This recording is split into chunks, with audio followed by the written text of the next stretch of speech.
Big up Tom Sachs, big up Hypebeast. This announcement was made a few weeks ago, but I wanted to cover it anyway, regarding the Nike Mars Yard. The Mars Yard 3.0s, the ones that I've been waiting to drop for ages, have finally been confirmed. The release date for them is September 5th. They're going to be released via an in-app set of challenges that's currently live at the moment. I think the challenges app, if I'm not mistaken, is called ISRU. I'm pretty sure there's a link to it. It's a Tom Sachs website, but search for it in the App Store. It's got these daily challenges that you end up doing. I haven't done any just yet, but I'm going to end up doing them soon. But as you can see here, there's challenges that they got set up on the phone, and you basically enter some of the challenges. I think the first challenge is 10 free throws in the line. So you do these free throws, you record your free throws. I think you can do it with a basketball or just like a scrunch a bit of paper in the bin and shit. And there's different challenges. I think so far there's, how many challenges so far? They put out 4 challenges. They put 10 free throws. They've also put output before input, which is like a quiz sort of thing, if I'm not mistaken here. Or no, it's an illustration. It's an illustration sort of thing, if I'm not mistaken. And then they've got another challenge here that says Bodega 245, and another one that says Faith. So 4 challenges so far.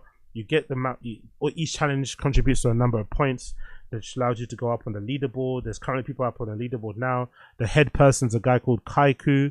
He's got 303 points there, as you can see on the leaderboard, and so on and so forth. And I'm assuming maybe the first 10 maybe get guaranteed pairs, and maybe the rest get raffled. I'm not too sure, but either way, we have confirmation that the shoes are coming out. That's a major part, and I fucking love what they look like so far.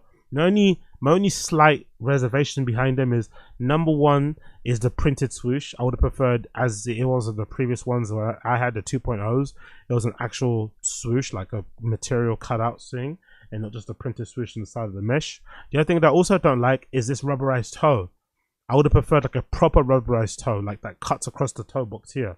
Not this rubberized toe that's got this rubberized bump at the front, but then it's also got the exposed brown bit. I would have wanted the actual, how they first did it, the first sort of samples had the rubberized toe that went across. And I wonder why they didn't do that kind of like half circle approach to the rubberized toe and have this sort of like this mudguard effect. Maybe it's the cost, maybe, because they're already quite expensive. I think the retail is like, what, $275, which is about probably going to be the same price in pounds, £275 as well. But I wonder if that's the reason why they didn't do the full rubberized toe here in the front. I think that would have been a better look than this look, personally. But again, all in all, I still love them. Still want to get a pair eventually when they drop. They look fucking fantastic. Can't wait for them to eventually drop. Let's read the blurb here. It says, Tom Sachs and Nike Craft program is back, introducing the 3rd generation of the Mars Yards. The 2 revealed its return back in February, outlining many of its new technical specifications, and now we've got a closer look at the sneaker for in May. Now its rollout is officially begun, with the 2 have announced a new program for sneakerheads to join in order to gain access to the shoes when they launch in September. By the way, the writing on Hypebeast is so fucking bad. ISRU, which is In Situ Resource Utilization app, has been introduced. Challenges on the app will be presented weekly as opportunity to earn points and climb the leaderboard. Those who reach the eligible position of the ISRU leaderboard will then have opportunity to purchase a Nike Mars Yard on September 5th via the Tom Sachs website. Okay, cool. So if you're up on leaderboard, you get a chance to purchase them via the store, which is expected to offer the shoes starting price of $275. Mars Yards have always been hard to get, and they've always going to be hard to get. If you want them, you're going to have to work for them, comments Tom Sachs. Again, it's a bit wanky, but I get it. Maybe not all the challenges are for you. That's okay. What matters is that you do what resonates. I can't guarantee you'll get the shoes, but I can promise your life will improve by participating in meaningful daily routines. Oh, come on. Honestly, let me queue for my shoes, but like, honestly, some of these activities are like a little bit dehumanizing, right? They're fucking shambolic if you think about it, like making you literally jump for your shoes. But I guess it's better than retweeting and resharing things on comment sections and shit. But they've actually got a video as well, kind of promoting the whole thing. Let's actually play that via their Instagram. This is the video promoting the whole thing. Don't care how many free throws you make, but step up to the line. Don't care how many push-ups you do, just get down and do them. Don't care what kind of camper you are, but show up to camp. This is ISRU Summer Camp. where showing up is what matters most. Do the challenges, a new one each week. Some are for the body, some for the mind, some are for both. The more you do them, the more they matter. Participation will change your life. Download the ISRU app from the App Store and sign up for camp. Claim your place on the leaderboard. Welcome to camp. Welcome to camp. Welcome to camp. Welcome to camp. Break your habit. Find your ritual. By the way, Tom Sachs runs really funny, man. The way he's running up that hill with Katie Neistat was really strange. He has a very, very, very strange gait. Like, almost like somebody that doesn't actually run. Like, a very, very strange running style.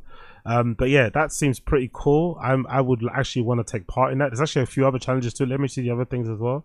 What's this one? Is this the same video? What's this one talking about? Don't dare throw. The caption says, don't care how many free throws you make, step up to the line, download a Nike ISU cramped app. Challenge 1 begins today. 10 free throws. This is the first challenge that you're meant to do. 10 free throws. 10 shots every day. Step up to the line. You can shoot like this or like this. Love this. The hoop and ball can be whatever you want. The first time ever, rice into a thimble. That's incredible. We understand it now.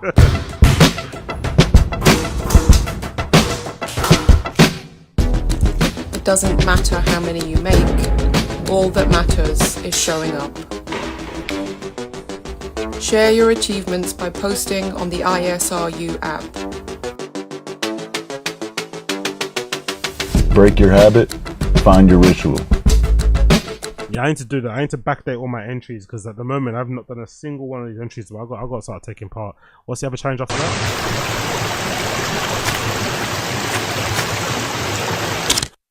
ISRU. Bodega.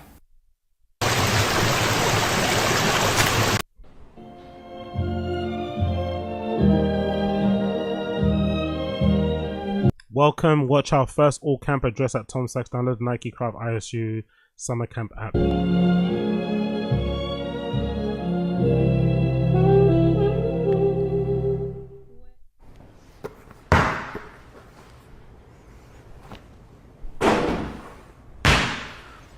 Welcome to camp. Thank you for participating. So camp started last week. We introduced our first challenge, 10 free throws. It doesn't matter how many free throws you get. What matters is that you show up. Every week we'll be introducing a new challenge. So if free throws aren't for you, or the next challenge isn't for you, maybe one of the following challenges will be. Many of the challenges do not require athleticism. Some of these challenges are for the body, and some of them are for the mind, and some of them are for both. When we introduce a new challenge, it doesn't mean that the old one's over. That continues forever. Those who have begun early will be an advantage, but those who join us late will still have the opportunity to succeed. There's a new movie every Saturday night. The questions are there to prove that you watch the movies. They are not hard questions. There are no trick questions. They're just questions if you're paying attention, you'll get 100%. Cheating. We're not into it, so just don't. We're watching you. You're only cheating yourself. This isn't about the shoes. If you're here for the shoes... It is about the shoes. Come on, Tom Sachs. No one's doing this stuff about the shoes, bro. It's always about the shoes. No one gives a fuck about your fucking routines and your... Obviously, it's good and motivating, inspiring to a certain extent, but for the most part, for most of us, myself included, even myself being a fucking unapologetic Tom Sachs fan, no one is here just for you. No one is here because of Tom Sachs Studios. People are here because they want Mars yards. Simple as that. You're here for the wrong reason. This is about showing up every day. Long-term consistency beats short-term intensity. You can break your bad habits by developing new rituals. Not gonna lie, like having him as a boss would be a little bit insufferable. I hate people like this motivational quasi cult leadership thing. Like, I'm not into it, man. Let me do my job, man. Tell me what my fucking responsibilities are, what are my daily duties. Let me fucking run and do my thing. But this idea that my work is going to impact my life and give me an idea on how I should do, it's like, fuck off, mate. I'm only here because you're paying me. Like, relax.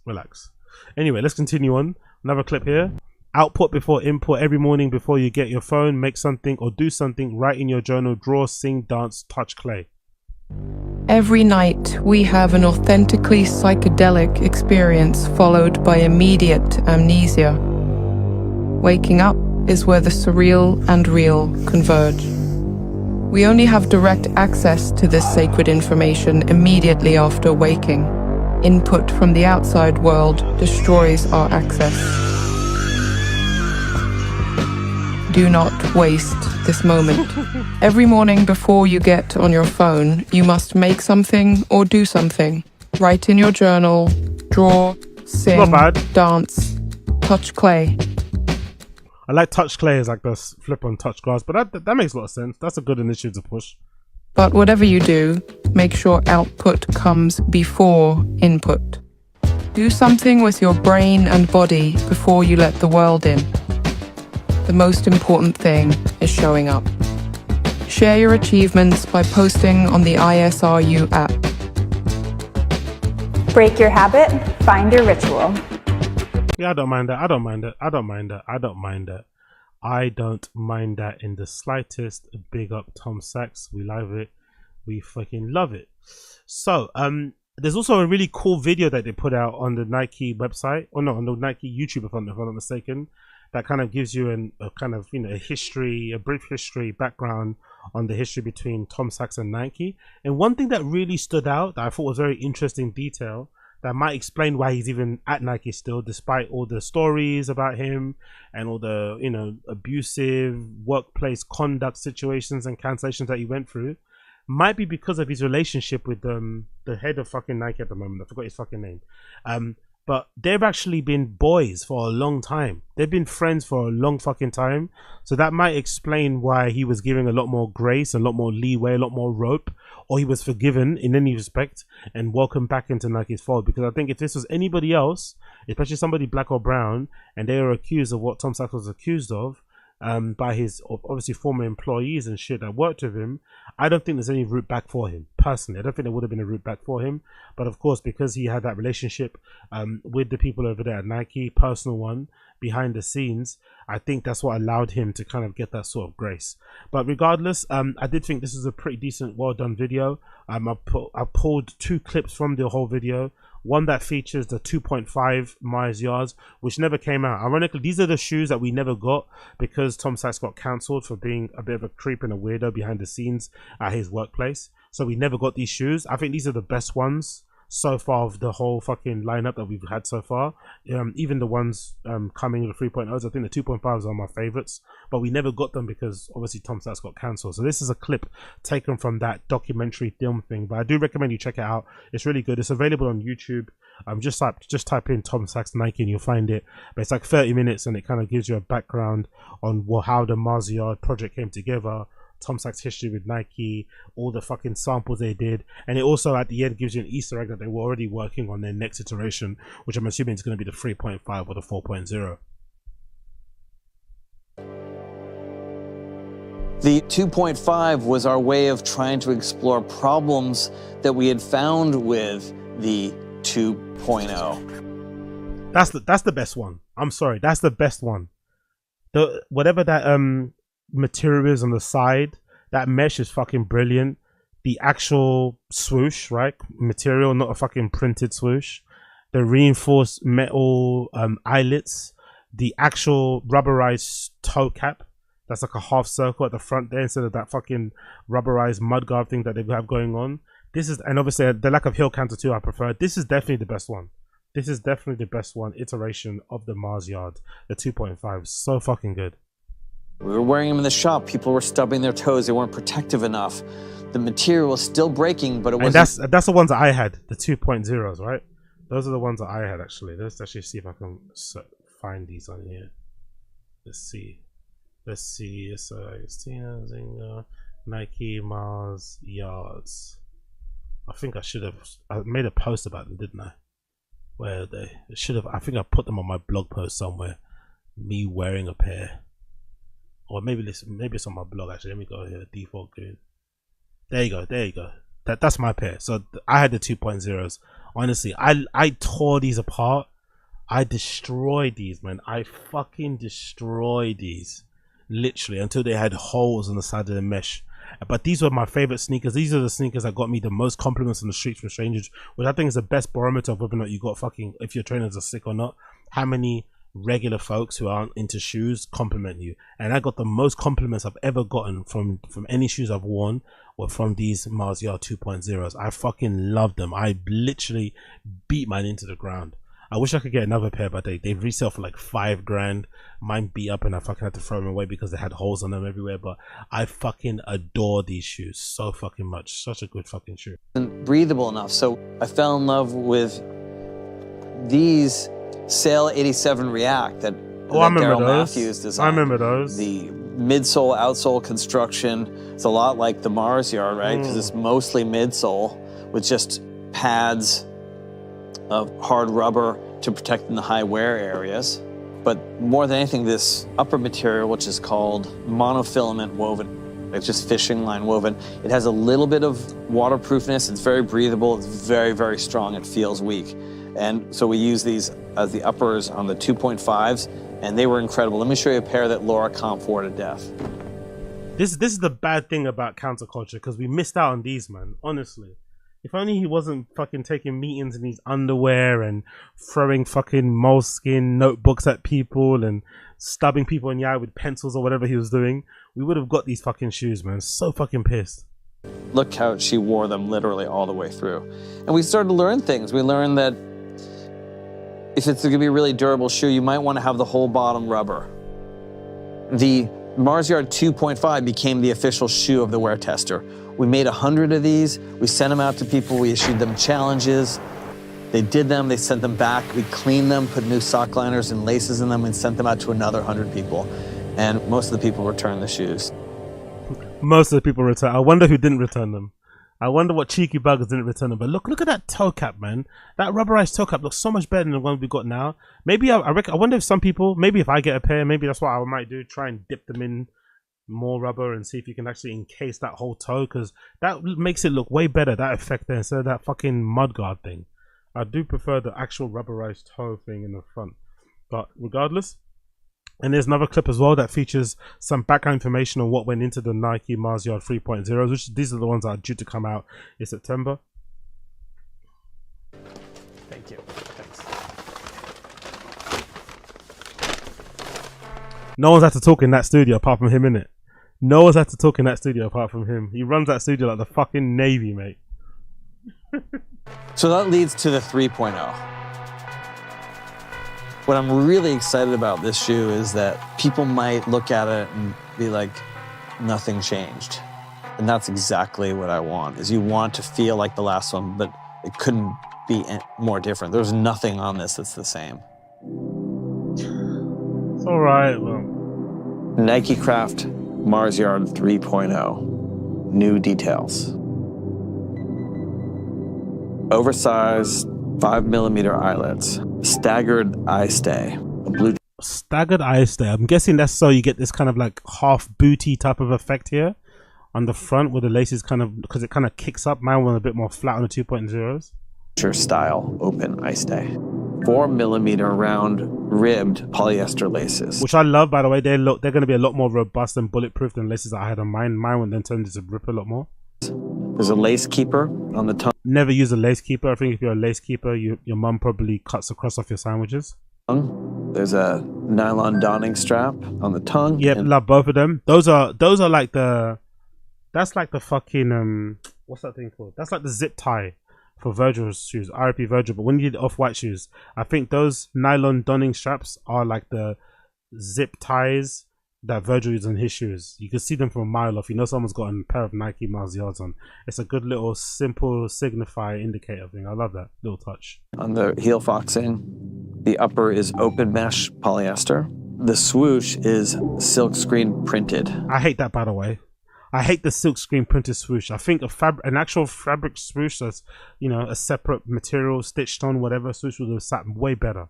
I wonder if somebody will. Maybe I might have to actually cut out a bit of material and stitch that swoosh over the top of the side of these shoes to give it a bit more character. At least maybe on the outside, and then keep the printed swoosh on the inside, on the instep. I'm not sure if there is one, but I really don't like the printed swoosh on the side. I really don't like that. I would have preferred a fabric bit of swoosh there. I wonder if this is a cost cutting measure. I don't know if it is, but I would have preferred that. It would look way better.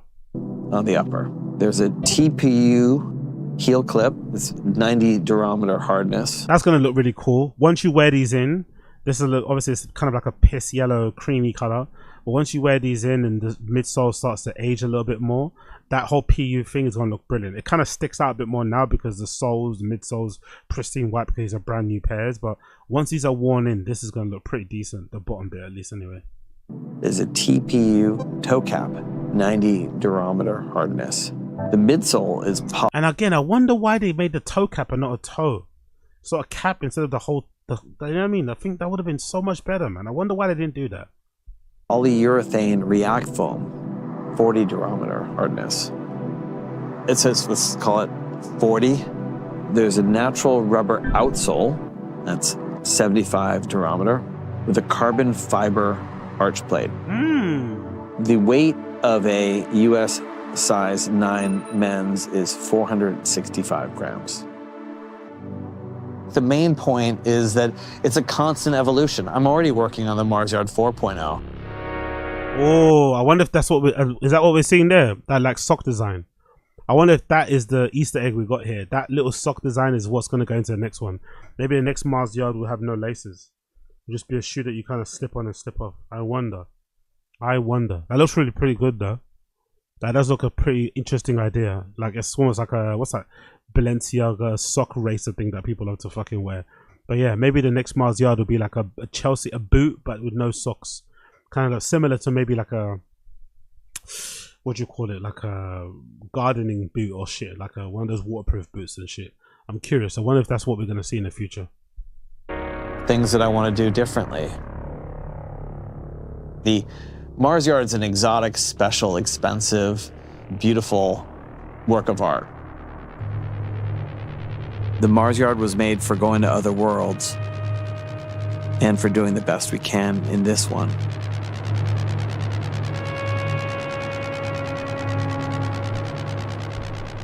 Mars Yards have always been hard to get, and they're always going to be hard to get. And if you want them, you're going to have to work for it. But why? There's a really small amount of people that want them, I think, that care about them, that really care about them, that care about Tom Sachs, care about his design stuff, you know, bought zines, have been to the fucking bodega and shit, studio. I don't know why you just don't make enough to just give the people that actually want the shoes, you know? Yes, they're hype. Yes, they get a lot of resale. The resale value of them is super crazy, but I think the people that want them. So just make enough people to purchase.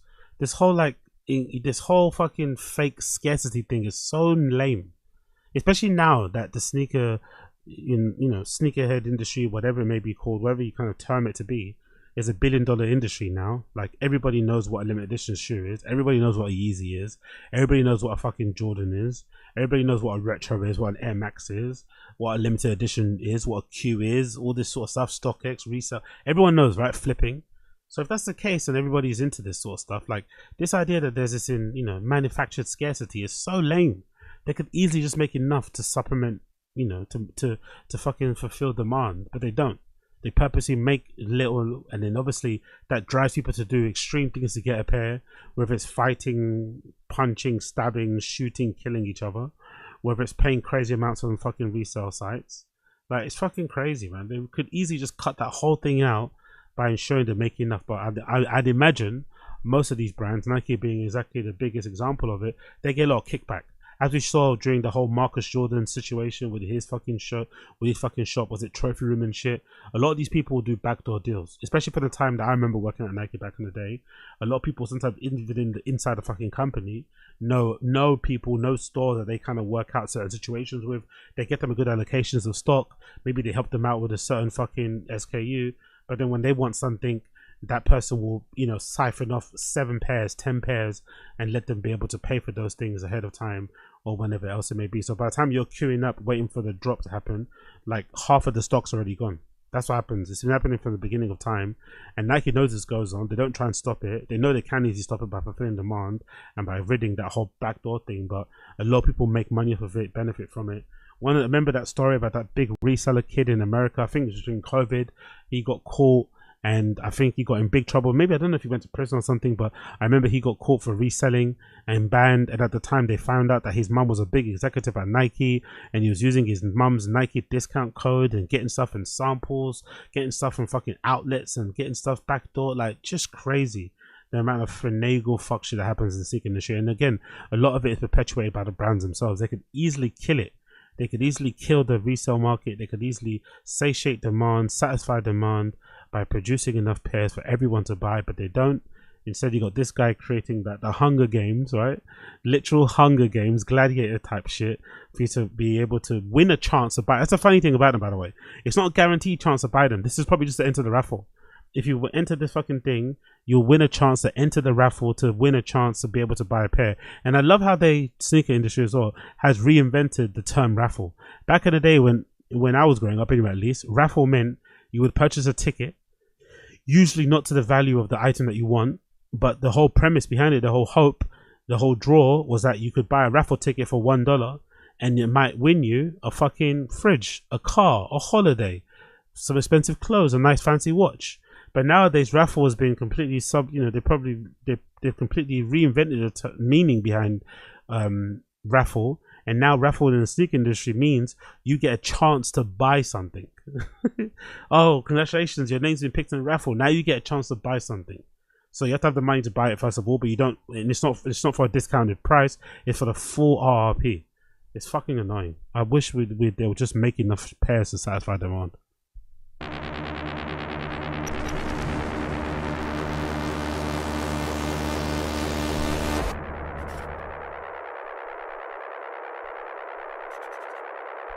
So yeah, there you go. Nike Mars Yard 3.0s dropping on September 5th on the Nike app.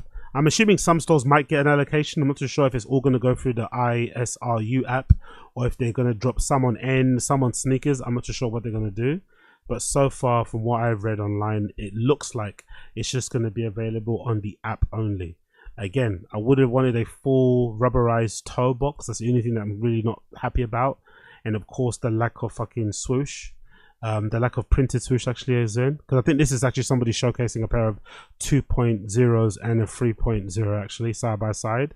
So, okay, the back, okay, interesting. The back of the heel is a little bit slimmer and taller. No, a little bit slimmer. A little more rectangle shape. The 2.0s look a little bit more square shaped. Even the size of the ribbing is a little bit different as well on each pair. The lacing on mine, like I said, the laces on mine, they ripped way easier. I think these laces on the 3.0s are probably a lot more sturdier. Even this actual front bit actually looks a lot more sturdy. I don't like the lack of this brown bit extension on the eye stay.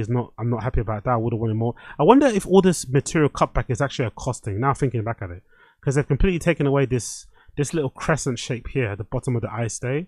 They don't have that brown bit here. So I wonder if they're just cutting back on the rubber toe box or the rubberized toe and all this stuff to just cut back and make sure the cost lands underneath $300. Not too sure. There's still the leather lining on both shoes. But I wonder if some of the choices and the flips and stuff for materials is because they're trying to keep the cost down. Maybe. But I guess we'll find out very, very soon. Then I decided to actually take a look at fucking these articles, and I went to reread and find out exactly what he got in trouble for, because I kind of forgot. I'm not gonna lie. So I think the first article that went viral was this one, right, from Curbed, regarding Tom Sachs' workplace conduct. And the first thing that people noticed was this clock behind them in the Tom Sachs studio that had a swastika on the side, where it is a box, had the first aid box in it above the sink, and it's got a swastika there. So I think that's the first thing people were kind of a bit like, what's the fuck's going on at Tom Sachs Studios? So maybe that was the thing people got cancelled for, but I want to actually see. So this is courtesy of Curbed, an article from 2023 March, when obviously that story went viral about Tom Sachs being a bit of a dickhead. So let's see what they said, because I actually forgot what the whole reason why people hate him for. So let's see if he's actually lucky to be welcomed back in the Nike fold, or if he should have ever been welcomed back because the allegations are fucking crazy. or maybe, you know, if it's justified, he got cancelled the time that he did. So the title of the article says, Tom Sachs promised a fun cult. The sculptor likes to call his studio part of his art practice. Working there could often be scary. Courtesy of Curbed. It says, in February, anonymous art world family posted a job listing. Oh yeah, I remember this cancellation. This is because his wife, innit? It sounded a little bit crazy, but I remember this scandal. In February, anonymous art world family posted a job listing for an executive personal assistant on the New York Foundation for the Arts website. The listing sought somebody who would make life easier for the couple in every way possible. This meant picking up clothes from high-end stores, managing all medical needs and requests, helping with rooftop garden maintenance, and in-studio cats. The learning and complicated sounding closet and dog systems. It went viral and New York Times covered it. The paper's summation, the ad combined a tone of so blithe with detail, list of tasks so unreasonable. A few days later, ArtNet revealed that the couple was likely artist Tom Sachs and his wife, former Gagosian director Sarah Hoover. Of course, it was Tom Sachs, though. For anyone who had ever worked with him, those systems were a tell. Sachs 56 has long been represented by Sepron Westwater, a Soho gallery that was a home of Julian Schnabel, big up Julian Schnabel, and Bruce Newman. He's best known for his installations made by for consumer products for the faux no office furniture constructed from phone books, a McDonald's value meal wrapped in a Hermes paper. In recent years, much of his work has been related to space travel. Okay, let's actually get to allegations. But he's also become famous for his unique way in which he has 3 decades run his Chinatown studio, an extension of his art practice, complete with fastidious details systems. In 2010, he released a film called 10 Bullets. Employees have maintained a healthy diet and exercise regime. Okay, this is where it gets weird. In the film, Tom Sachs describes the rules that govern his studio. Everyone must place all items at parallel or 90 degrees angles. They are to walk quietly as if in a monastery. Employees have to maintain a healthy diet and exercise regime, avoid personal inventiveness, and respond to commands with the words "I understand" or "I don't understand."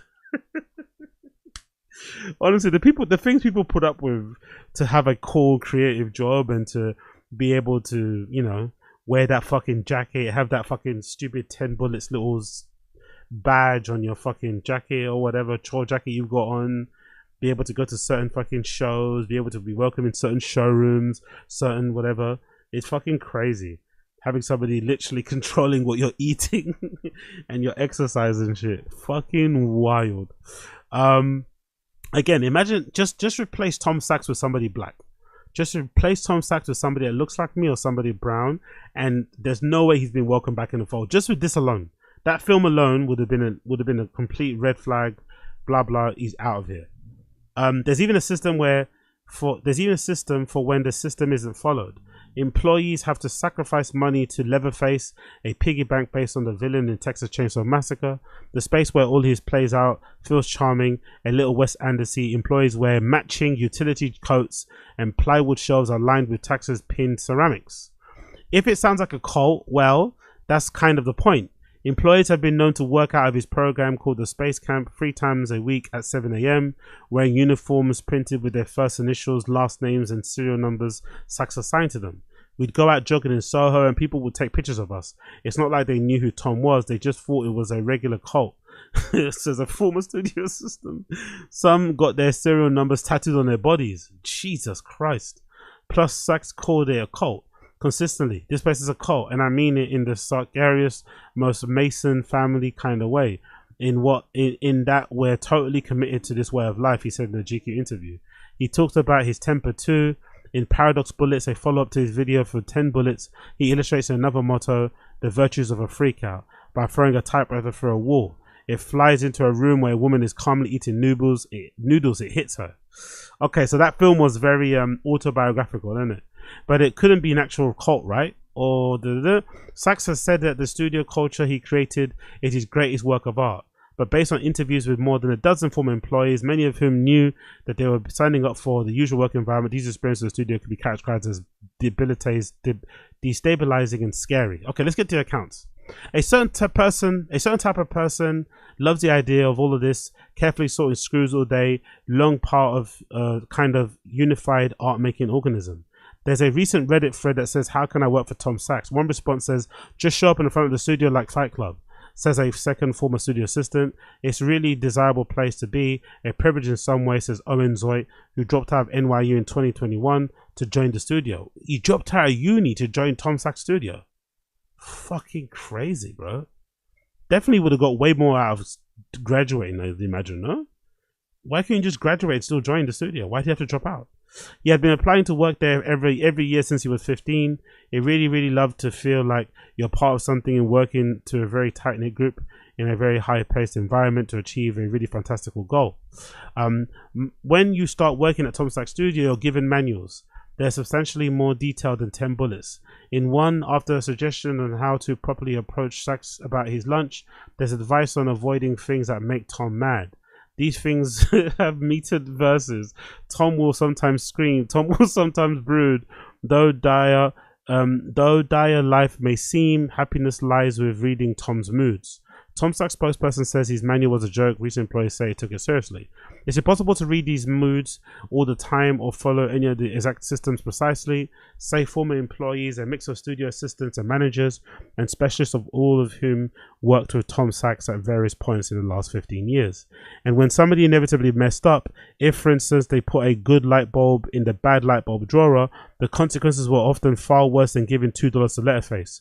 Multiple studio members recall Sachs calling them autistic, retarded, and bitch, and other names. Sachs Studio denies this, saying he also denied almost all the allegations levied against him. Basically, if a light bulb went out in the middle of the night, you didn't change it in the second you got in, you were getting an arse biblical reamed out, says the former studio assistant. Again, like, not too bad. Not too bad so far. So far, not too bad. The cult stuff, I think, would have denied people that look like, if I was Tom Sachs, if I was Tom Sachs, I think I would have been denied the fucking collaboration based on how I approach my studio practice in the first place. But with this whole cult shit, they wouldn't have let me fucking walk through the door. But he did walk through the door. But I don't think having a cult thing is enough for him not to have the collaboration. I don't even think him calling his, employees names in the heat of the moment, in the stress of putting together a project or meeting a deadline is that bad either. So I'm still waiting for the real killer blow here. According to several former studio members, you were at risk of having things thrown at you. If not at you, then in the direction of where you were working. Okay, interesting. Direction of where you were working. Again, I don't really mind that too much. I saw him throw a sheet of steel. A sheet of steel, like metal. Okay, that's a bit dicey. I saw him throw a sheet of steel across the room because somebody had left it in the wrong place, and it almost hit a tank of welding gas. Jesus Christ, says a former fabricator. And when I went to the studio manager to say, hey, he threw something towards me, her response was, well, at least he didn't throw it at you. He used to throw stuff at people. Says former studio member. He threw wood across the floor. One time he ripped the alarm system off the wall and threw it, threugh a clipboard, a lot of clipboards, and a ladder. To be fair, Tom Sachs seems like a kind of a nerdy guy, a little bit of a loser, kind of the guy that you can see has never been punched in the face. So I think if you actually gave it back to him, if you responded back in situ, and you didn't let him just say whatever he wanted or do whatever he wanted, and you kind of like, hey, what the fuck are you doing, right? I think he would kind of, take a back seat and be, taken aback a bit and fix up. I think someone like him, if you just stand up to him once, I think he shuts the fuck up and starts throwing shit at you. Stops kind of insulting you, stops saying things to you. But if you let him get away with it once, he's going to think you can get away with it forever because he's never been punched in the face, I think that's what you should do in these kind of scenarios. Not let him take the piss, but I could be wrong. There were so many rules to keep a track of. They may come from all over the place. The manual, the managers, Sachs himself. It was easy to get tripped up. Make Sachs dog his thrice daily meal of rabbit. Sweep. Jesus, you have to make his dog food. It sounds like slavery, but I'm not gonna lie. Make Tom Sachs a dog thrice daily meals of rabbit, sweet potato, and julienned spinach, cranberry powder, aloe vera juice, and coconut oil. Shit, that dog eats better than me. Bring Sachs snacks like Iberico ham if he's signing an artwork. All his pens must be new, but not new. The ink should already be flowing. So you've got to like, again, this is just control shit, innit? This is just manipulation shit, innit? This is just fucking psycho shit. He wants you to make sure his pens are new, but not new. So you have to take them out of the packet and, you know, make sure the ink is running in all the individual pens. Okay.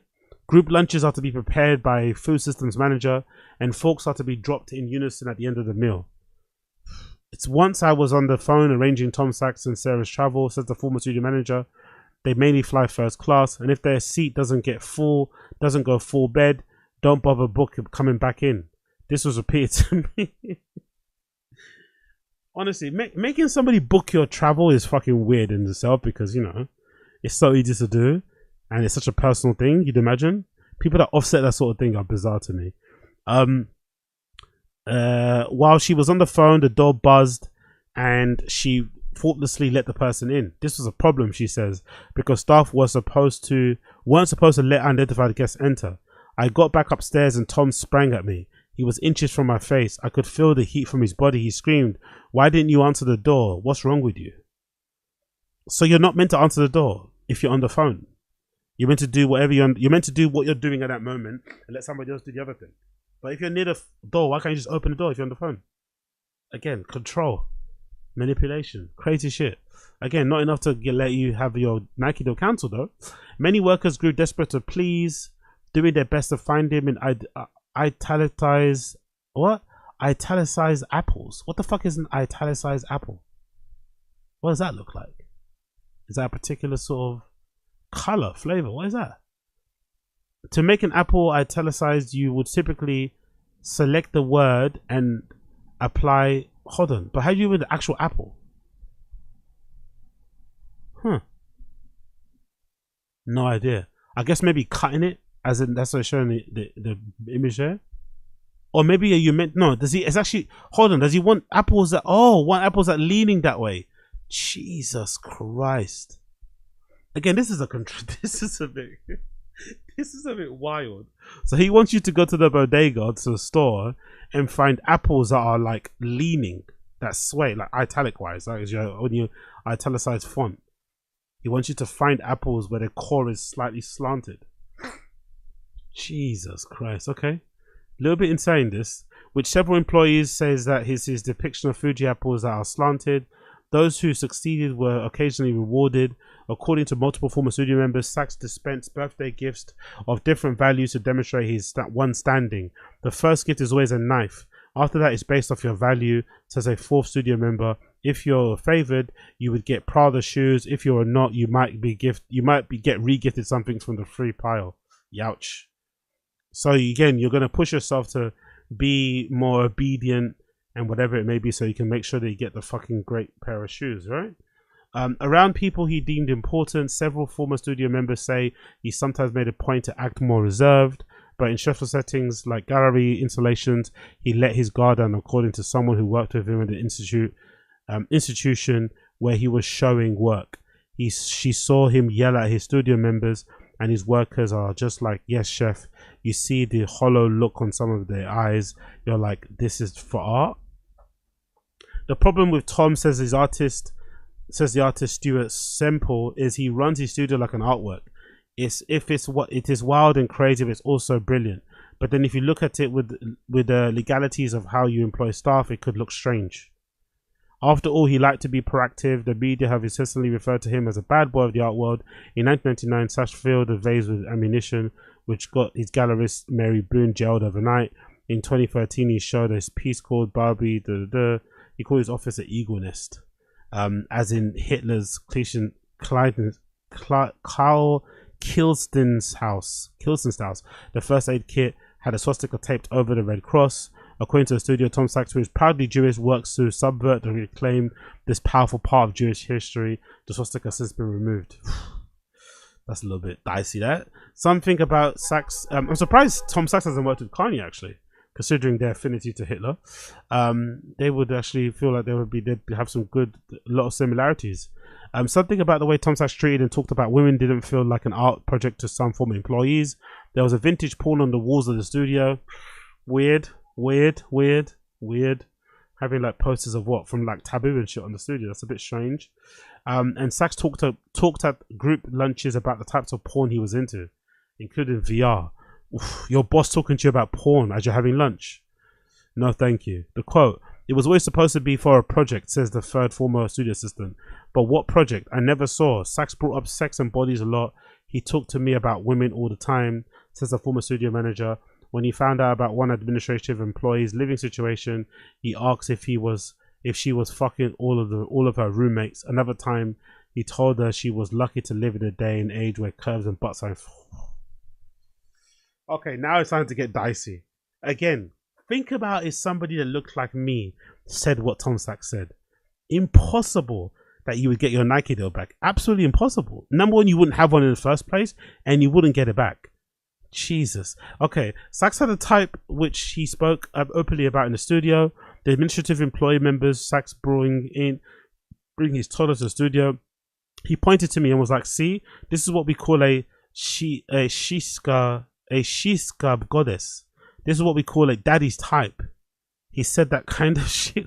Daddy's type. Jesus Christ. He sounds like Brendan Schaub. Sachs' studio says this was a joke. Another young female studio member says she was afraid to be alone in the studio at night with him. He called a storage room in the basement the rape room. In 2016, he changed it to the consent room. Sachs' studio says this was also a joke. And while Sachs sometimes required his employees to wear uniforms, he himself was often in form-fitting underwear in the studio, according to his 7 former members. He once even showed up to a Zoom call with female Nike employees in his underwear, according to an administrative employee who was on the call. So that infamous tale of him turning up to a Zoom meeting wearing his underwear was with Nike employees, and he still got his Nike deal back. Yeah, this is definitely white privilege, man. This is definitely white privilege and him being friends with whatever that guy was in from fucking Nike. That is absolutely insane.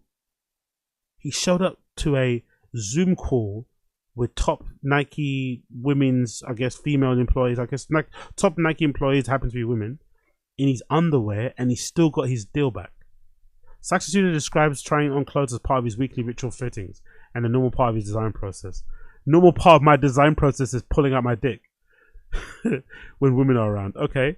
In 2020, several studio members complained about Sachs' lack of boundaries. Around then, he hired his life coach, Shalom Mesheldek, to work with them. Who the fuck is Shalom Mesheldek? Who the fuck is that? Shalom, who's this? Some grifter. Shalom Mesheldek is a musical artist. Is this his fucking guy? Let's see, Tom Sachs. Who the fuck is that? Don't know. Doesn't see an image there. Who the fuck is Shalom Mesheldek? Okay. On his website, Mesheldek described himself as a pioneer of cosmic sexuality. Jesus Christ. Courses that explore a relationship with the orgasm. After he started offering career counseling, Sachs says the administrative employee asked the manager if he's had brought up Sachs' office pant list with him. The manager told her it was on the list. Sachs liked to remind those who worked with him that they were all replaceable. One studio assistant remembers traveling with him to an exhibition overseas. In front of a group of galleries, he said to her, "This is a cult. If you want to leave, we don't want you. There's a million of you." Another time, after becoming displeased with feedback she gave on a Zoom call, he screamed, "I don't care if she dies. There's a million of her and only one of me." In response to this, our studio says that Tom would never intentionally make a person feel that they're not important. Most everything else former employees record to New York Tom Studio says is false.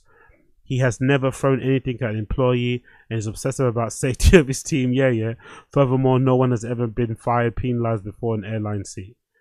While Sachs expresses himself when standards aren't met, he denies speaking to an employee inches from their face. And those gifts, they say everyone in the studio receives gifts.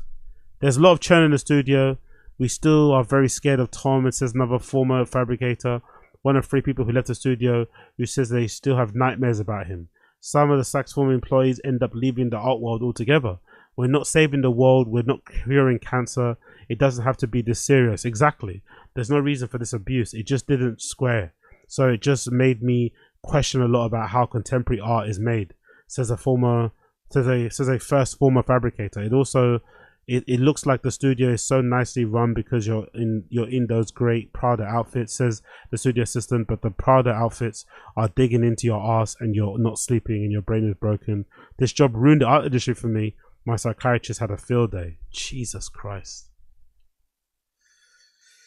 Yeah, because I would imagine talking openly about sex and stuff and what turns you on with your employees would count as sexual harassment, as well as turning up to Zoom meetings intentionally wearing your underwear and shit. The throwing of stuff is already abusive, you'd imagine too, especially sheets of metal and shit.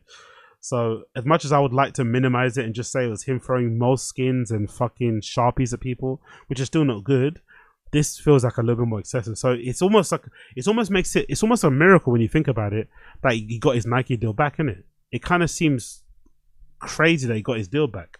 But when you watch the whole movie, you'll understand why. Because he has him and whoever the guy is at Nike. Who's the head guy at Nike now? Nike CEO. Who is that now? Not this guy, but the guy before. What was his name? Previous. What was his name again? Not that guy as well. Phil Knight, that's it. Yeah, he's good friends with Phil Knight.